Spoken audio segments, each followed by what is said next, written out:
மித்ரா, நீ இன்னும் தூங்காம இங்க என்ன பண்ணிட்டு இருக்க? அதே தான் நானும் உன்கிட்ட கேக்குறேன் ஆதி. அது வந்து தூக்கம் வரல மித்ரா, அதனாலதான் சும்மா அப்படியே வாக் போயிட்டு இருந்தேன். உண்மையாவா ஆதி? நடுராத்திரியில வீட்டுக்குள்ளே வாக்கிங் போறதெல்லாம் நான் இப்பதான் பாக்குறேன். மித்ரா, என்ன உன் பிரச்சனை? எதுக்கு இந்த மாதிரிலாம் விசாரிக்கிற? தூக்கம் வராம வெளியே நடந்துட்டு வரேன்னு சொன்னது ஒரு தப்பா?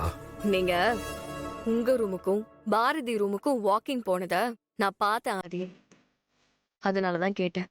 இதுல என்ன தப்பு இருக்கு? ஓகே, இப்போ நான் எதுக்கு அங்கே போனேன்னு உனக்கு தெரியும் அதானே?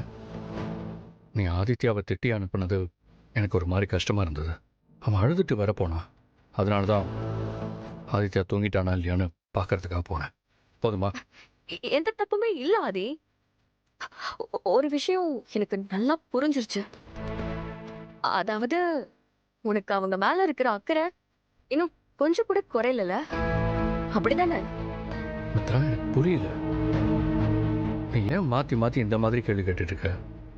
இது ஒரு விஷயமே இல்லை. இருக்காதி.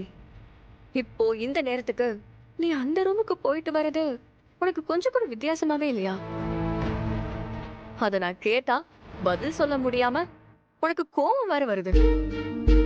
ஏன் அது இப்படி இருக்க? எனக்கு ஒரு விஷயம் புரியல. நீ அந்த பசங்கள அப்பான்னு உன்னை கூப்பிட வேண்டான்னு உண்மையாதான் சொன்னியா?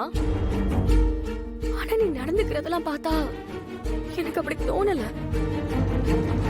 ஏதோ என்ன அந்த நேரத்துல சமாதானப்படுத்துறதுக்கு தான் அப்படிலாம் நீ சொன்ன மாதிரி தான் தோணுது.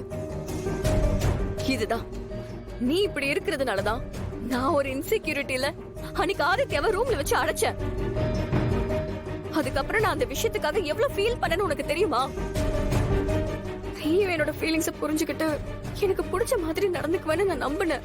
ஆனா நடு ராத்திரியில அந்த பையன் தூங்கிட்டானா இல்லையான்னு போய் பார்த்துட்டு வந்தேன்னு சொல்ற. இதெல்லாம் நான் என்னன்னு சொல்றது ஆதி? இங்க பாரு ஆதி, நம்மள உயிரே வச்சிருக்க.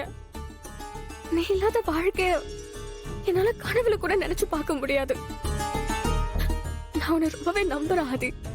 தயவு செஞ்சு என்னை ஏமாத்திராத. என்னால அதை தாங்கிக்கவே முடியாது. அதுக்கப்புறம் சத்தியமா நான் உயிரோடவே இருக்க மாட்டேன்.